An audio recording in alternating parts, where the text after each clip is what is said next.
कभी दंगे, कभी घोटाले, कभी बम ब्लास्ट, तो कभी आतंकी हमले।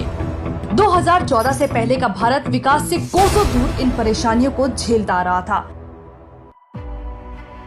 लेकिन जैसे अंधेरी रात की सुबह होती है, ठीक उसी तरह 2014 में प्रधानमंत्री मोदी की सरकार बनी और देश विकास जन कल्याण के पथ पर चलने लगा। पीएम मोदी ने देश को हर मोर्चे पर न केवल संभाला बल्कि एक मजबूत भारत की नींव रखी, जिसे वर्षों तक कोई हिला नहीं सकता। धर्म। पूर्व की सरकारों ने राम मंदिर को अपने राजनीतिक फायदे के लिए इस्तेमाल किया, हिंदुओं की आस्था को नजरअंदाज किया, लेकिन पीएम मोदी ने इसे अपना कर्तव्य मानकर पूरा करके दिखाया। वो चाहते तो राजीव गांधी की तरह संसद में आकर अपना फरमान सुना देते, लेकिन उन्होंने कानून का रास्ता चुना और रामलला को उनकी सही जगह विराजमान किया।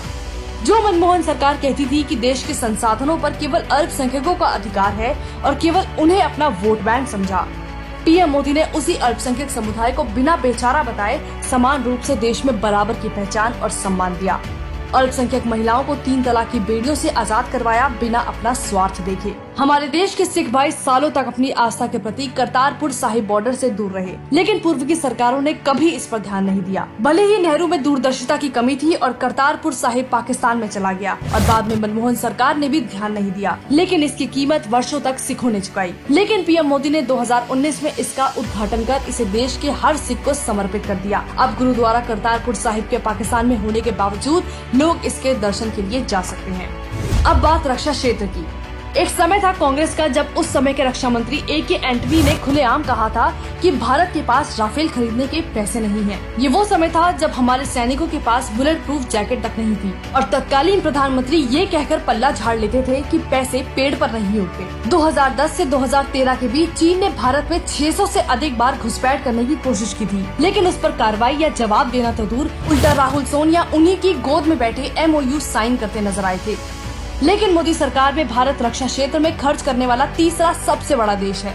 आज भारत के पास Rafale, Apache, Tejas, bulletproof jacket, Brahmos missile सब कुछ है। आज चीन बॉर्डर पर कोई हरकत करने से पहले 1000 बार सोचता है, क्योंकि उसे मोदी सरकार का डर है। इंफ्रास्ट्रक्चर। 2019 से पहले भारत के पास ना तो संसाधनों की कमी थी, न ही पैसों की। अगर कमी थी तो वो काम करने की नीयत की। जो हाईवे 2014 तक 91,000 किलोमीटर तक सीमित थे, मोदी सरकार में वही 1.47 लाख किलोमीटर तक फैले हैं। जो एक्सप्रेसवे 2014 तक 200 किलोमीटर तक सीमित थे, 2022 में 2,360 किलोमीटर तक फैल चुके हैं।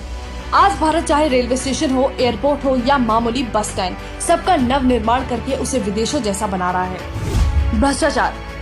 1,76,000 करोड़ का 2G घोटाला, 1,86,000 करोड़ का कोलगेट घोटाला, ये वो घोटाले हैं जिसमें मनमोहन सरकार कभी उभर ही नहीं पाई।